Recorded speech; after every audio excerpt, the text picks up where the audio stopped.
My name is Rory Lamro, and today I'm going to be telling you about all the benefits of growing your own vegetables in hopes that it will inspire some of you to ditch the produce section at the grocery store and eat clean vegetables straight from your backyard.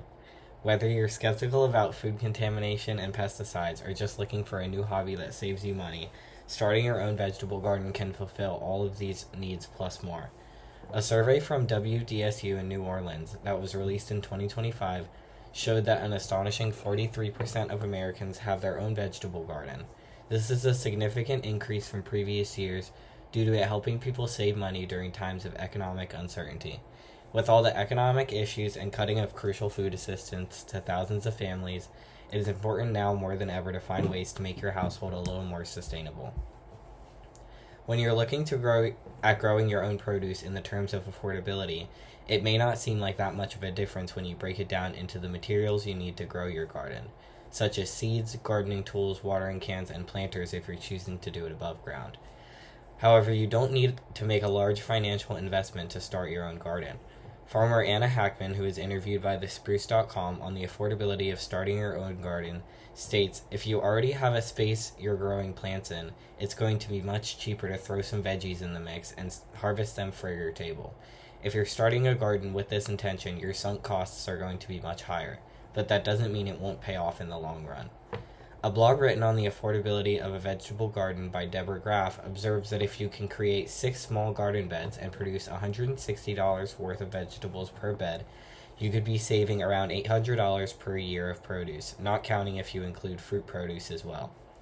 That being said, if you're looking to save a good amount of money per year and have the space and energy for a few garden beds in your backyard, this might be the perfect way to cut some costs in your household. If the cost of buying your own produce isn't an issue that you feel needs to be addressed in your household, you might take interest in the cleanliness of the vegetables you're buying at the store versus what you can grow at home. A study done by the Center for Disease Control on the most common causes of foodborne illness revealed that among the 4,600 outbreaks that they studied, 46% of them were attributed to parasites found in produce, specifically leafy green vegetables. These foodborne illnesses are typically an outcome of eating produce that has been contaminated with parasites or various contagious viruses when being grown or sold. Some common parasites that you can find in produce-related illnesses include Ascaris and Cryptosporidium. Both of these parasites can be spread by the consistent growing of produce in contaminated soil and not properly washing your produce before consuming it. Not only does growing your own vegetables allow you to prevent unknown parasitic contamination, but it also allows you to have control over harmful pesticides that are commonly used in the growing process of the fruits and vegetables that you find at the store. An analysis done by the EWG science team of Agriculture Department Produce showed that just over 75% of non-organic fruits and vegetables contain pesticide residue. After sorting this data into categories of most pesticide-heavy fruits and vegetables, they established that the produce with the most pesticide residues include strawberries, spinach, green beans, bell peppers, potatoes, and apples. All of these items you can easily grow yourself in the right climate to ensure that you're not consuming anything that will harm you. While it's crucial to know what you're consuming on a daily basis, as well as the way it affects your physical health, it is especially important to understand the psychological and emotional benefits you can gain from gardening. Having any sort of hobby is known to be effective in the treating of certain mental health issues, but gardening specifically is always a common recommendation due to its ability to ease anxiety and connect one with nature.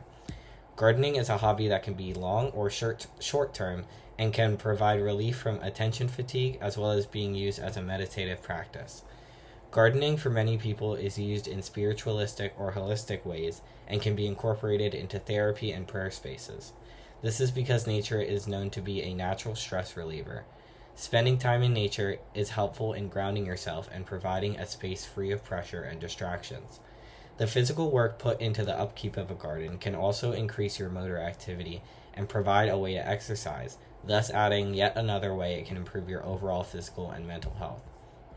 One of the best benefits to gardening, in my opinion, is the easy access to healthy and organic foods. Spending the time growing your own produce can excite you and encourage more consumption of healthy fruits and veggies. The more time you spend cultivating your garden, the more excited you are going to be when you start harvesting your produce, and the more dishes you will make that incorporate them. Taking all of these aspects into account, there is really no reason not to start growing your own food. While it may be difficult to start at first, the benefits of saving money, protecting your physical health, and improving your emotional health, plus adding enrichment to your life, make it a worthwhile investment and fun hobby you can share with your family and friends.